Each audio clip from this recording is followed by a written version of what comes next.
ॐ सोमनाथाय नमः। ॐ मल्लिकार्जुनाय नमः। ॐ महाकालेश्वराय नमः।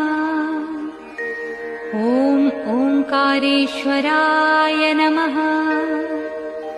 ॐ वैद्यनाथाय नमः। ॐ भीमशंकराय नमः। ॐ रामेश्वराय नमः। ॐ नागेश्वराय नमः। ॐ विश्वेश्वराय नमः। ॐ त्र्यंबकेश्वराय नमः। ॐ केदारेश्वराय नमः। ॐ भुस्मेश्वराय नमः।